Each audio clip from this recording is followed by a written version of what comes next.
Hey, Greg Ron here with another piano style tips video. This one's going to be Boogie-Woogie.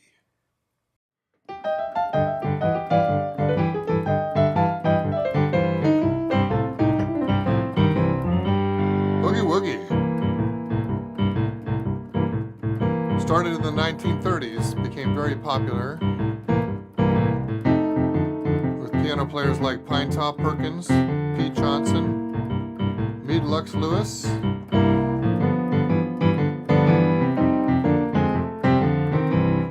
and it's a little tricky to play because the right hand and the left hands are doing very different things. So what I'm going to do is break it down for you and show you a very simple left hand part to play that you can get with some practice, and then a simple right hand part that you can put it together with.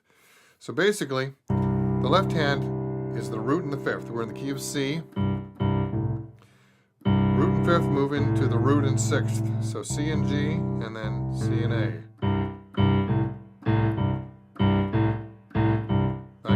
Between those two. Let me go to F, it's the same thing. F, C, to F and D.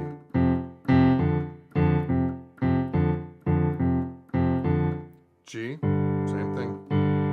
Root fifth, and there's the sixth.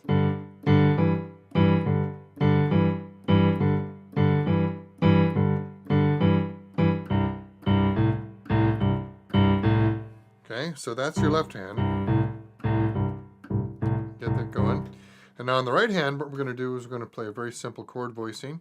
We're in C, the C chord. We're going to play the dominant seventh and the third.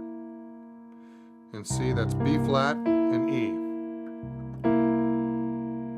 When we go to the four chord, we're going to play the third and the dominant seventh of F, right?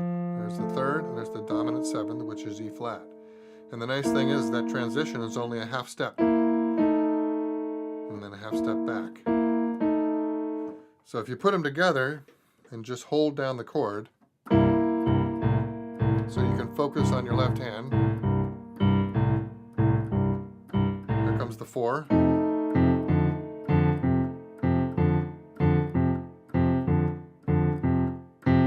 can practice it like that.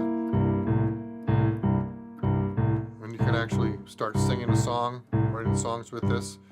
When you go to the five, same thing. You've got the third of G and the seventh, dominant seventh of G.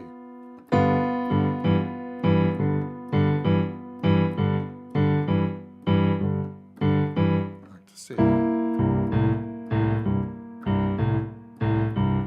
Okay, so if we bring it up to speed, it's like this.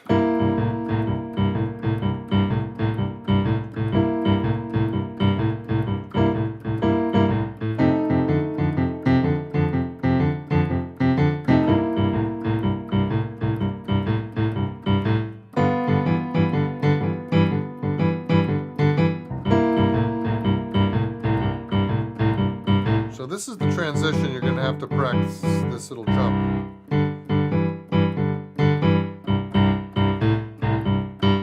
So.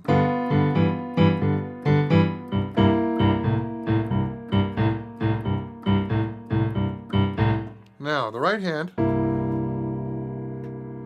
there's lots of fancy licks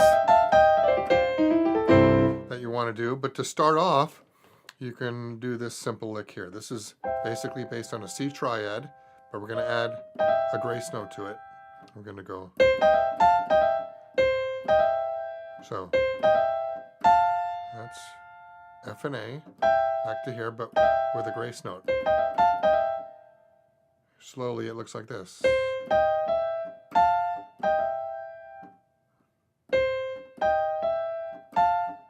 So you can practice that, and that can be played over all three of the chords.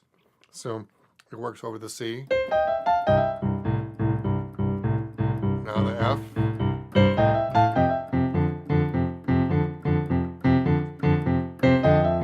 There's the G. Works over the G because it's basically a G6 chord.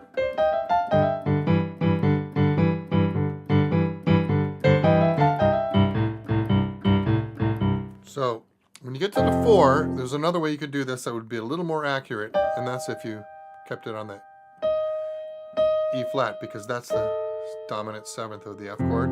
So you would go in that case. So if you want to do that, you can throw that in. But if you're up to tempo, it's barely noticeable if you just play the natural E's, and that's easier. So,